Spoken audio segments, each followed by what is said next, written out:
This is KVUE News Daybreak. He just sort of heard a very, very loud bang and just sort of saw everyone running and screaming. This morning, we're learning more about the massive explosion in Manchester, who police believe is responsible and how many people have lost their lives. And President Trump is still on his 9-day trip overseas while he asked the media to stick around, and the message he wanted to make very clear. Good Tuesday morning to you, and thank you for watching KVUE News Daybreak at 4:30. I'm Yvonne Nava. Happening right now, medics are on the scene of a vehicle rescue on Ed Bluestein Boulevard. It happened about an hour ago. The vehicle went down into the water with 2 people inside. The man and woman were taken to Dell Seton Medical Center for potentially serious injuries. All southbound lanes are open. One northbound lane is closed at the moment. We're going to have more information coming up in our next half hour. Keep it here.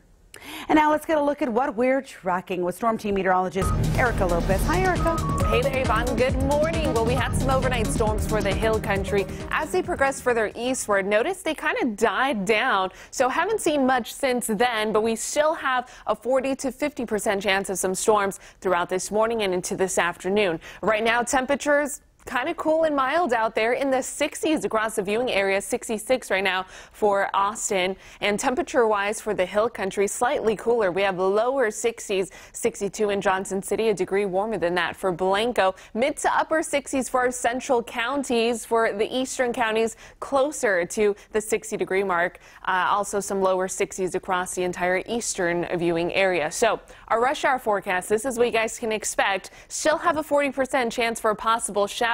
Best chance of storms will be this afternoon. Some of those storms could be on the stronger side as a cold front's going to push through our viewing area. So notice some of those storms could potentially bring in thunder, also some lightning this afternoon. We'll keep a close eye on it. And also temperatures will be under average today thanks to the clouds and the cooler air mass that's in our viewing area. I'll talk rain shower chances and also talk about the sun that's headed our way. I'll let you know exactly how long it will last in the full forecast. Yvonne, back to you.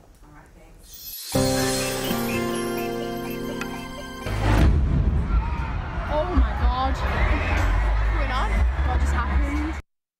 A massive explosion outside a concert hall in England, taking headlines by storm all around the world. An explosion after an Ariana Grande concert in Manchester left more than 20 people dead and nearly 60 people injured.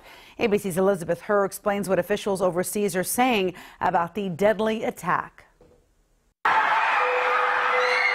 Chaos and confusion sent concertgoers screaming and scrambling for the exit. Everyone just started running, people were screaming and crying. The Ariana Grande concert had just ended, the pop star off stage when a loud explosion rocked the arena. Oh my God. What's going on? What just happened? In this dashcam video, if you look to the left, you can see the flash, then hear the blast, causing pandemonium inside and outside the venue. There's a lot of children were there without parents.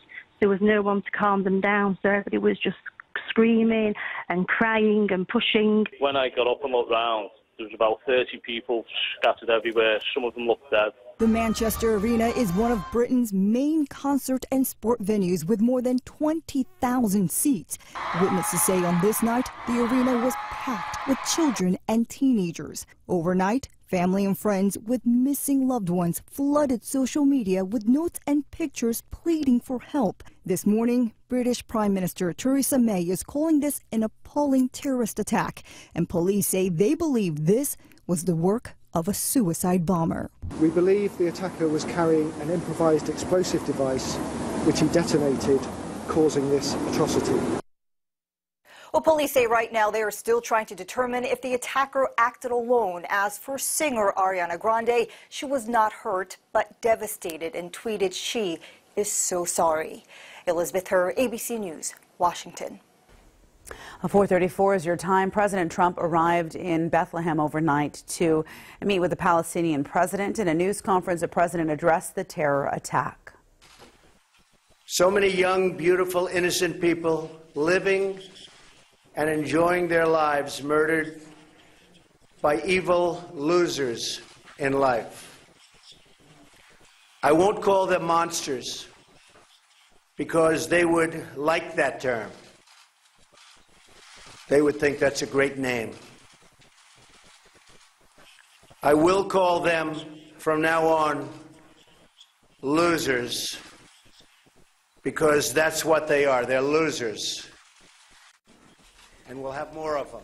President Trump added that the U.S. stands in, quote, absolute solidarity with people of the United Kingdom. And there's an outpouring of support, as you can imagine, for those affected by the explosion in Manchester. Hashtag Room for Manchester became a popular hashtag on Twitter last night, and people were using it to offer rooms for people stranded following the explosion. Other social media platforms took an important role following the attack as well. Facebook launched its Safety Check feature for users to let their family and friends know that they were okay. Governor Greg Abbott is sending out his prayers to the victims in Manchester. He released a statement last night saying, in part, quote, I ask that all Texans join Cecilia and me in praying for all those affected. An attack on one democracy is an attack on us all. The state of Texas offers our full support for the victims and families impacted by this tragedy. And University of Texas officials working to make sure that all students who are studying abroad in the United Kingdom are safe this morning. UT officials have confirmed that no students are on university travel in Manchester. And President Donald Trump continues his first foreign trip while in office today, and he's using his 9-day trip to address controversial issues he's facing back at home. After meeting with Prime Minister Benjamin Netanyahu yesterday, President Trump asked reporters to stick around. He opened up about accusations that he shared classified intelligence information provided by Israeli officials during his meeting with top Russian government officials in the Oval Office. Just so you understand, I never mentioned the word or the name Israel. Never mentioned it during that conversation. They were all saying I did. So you had to know the story wrong. Never mentioned the word Israel. Now, continuing with this story, Prime Minister Netanyahu says, quote, intelligence cooperation is terrific and it's never been better, even though there have been no reports that President Trump told Russians Israel was the source of information. Happening today, the Texas House of Representatives could vote on a bill that would loosen rules of the state's voter ID law, but create harsh penalties for people who violate the law. The Senate passed SB 5 in March. It would allow registered voters to cast a ballot by showing a voter registration certificate, a utility bill, bank statement, government check, or work paycheck, even if they don't have a photo ID. The bill also would allow voters 70 and older to use expired photo IDs to vote. Violators could face up to 10 years behind bars. More jobs are coming to the San Marcos area thanks to an expansion at the regional airport. Berry Aviation has signed a 40-year lease with the city to build a 31,000-square-foot facility to expand its growing airline fleet and staff. A state-of-the-art hangar will be built to properly store planes, and the one that you see here on your screen is what they have now. It is too small, though, to fit all the planes. The expansion will also allow the aviation company to work on larger aircrafts. Austin Bergstrom International Airport officials are working with local nonprofits to help end hunger across the city. The airport's food rescue program is donating unsold packaged foods to Keep Austin Fed, which is a group that distributes foods to local charities that serve families who can't afford a meal. So far, more than 3,500 unsold food products have been donated. And now let's get another look at your weather with Erica Lopez. Hi, Erica. All right. Good morning. Hello, Yvonne. Yeah, weather this morning was on the busier side a couple of hours ago for our hill country. We saw some storms push through the viewing area. They've quickly died down, though. So we're talking rain shower chances in the forecast today, but sunshine in the forecast tomorrow. Here's what we've seen the last couple of hours on radar in terms of the storms pushing through the hill country. Notice they died down once they got closer to the Austin metro area. We still heard some rumbles of thunder for Williamson County. Temperatures right now are cool and comfortable, below average in the mid to lower 60s for some. We should be in the mid to upper 60s. Right now, temperature-wise, hill country, this is what you're waking up to, 66 in Burnett. Enchanted Rock, 63 degrees. Blanco, same story for you. In the mid 60s for the majority of our central counties and eastern counties, a couple degrees cooler. Lockhart at 62.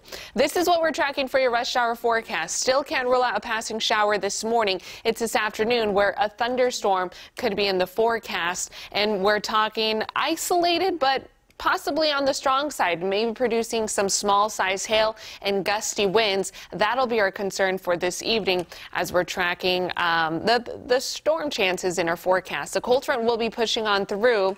That's going to help spark up that 50% chance of showers and storms this afternoon. I'm going to break down timing wise exactly what we can expect and also talk about the sun on the way, and not to mention your Memorial Day weekend forecast. So lots to talk about. I'll give you the full details in the full forecast. Yvonne, back to you. All right, sounds like a plan. Thank you, Erica. 4:40 is your time, and we're moving into prime mosquito season, and you might see articles in your social media feed claiming mosquitoes are more attracted to certain people. Well, we wanted to verify whether these claims are true or not. So we checked in with two of the world's most renowned experts on mosquito attraction, Dr. Jonathan Day at the University of Florida and the team at the London School of Hygiene and Tropical Medicine. Our sources verify the number one thing that attracts mosquitoes: CO2, carbon dioxide. Dr. Day explains that those who produce the most carbon dioxide are those with high metabolic rates. And who happens to have higher metabolic rates? Pregnant women and beer drinkers. Day and the London School verify the claim that pregnant women are more attractive to mosquitoes and the claim that people are bitten more while drinking beer. But what about blood type? I've heard that as well. There are claims that type O blood is more attractive to mosquitoes. Day and the London School say research on that topic is conflicting. There's no evidence that there's a blood type O receptor on mosquito antennae where there are carbon dioxide receptors all over the mosquitoes' bodies. All right, so the claim that mosquitoes prefer one blood type over another cannot be verified at this time. Day also says that there is science proving clothing choice plays a role in attracting mosquitoes. He says dark clothing tends to attract mosquitoes more, while light blues and yellows are more camouflaged. Good to know. Still ahead, with summer right around the corner, children will be looking to beat the heat. A new device that can help your kids stay safe in the pool.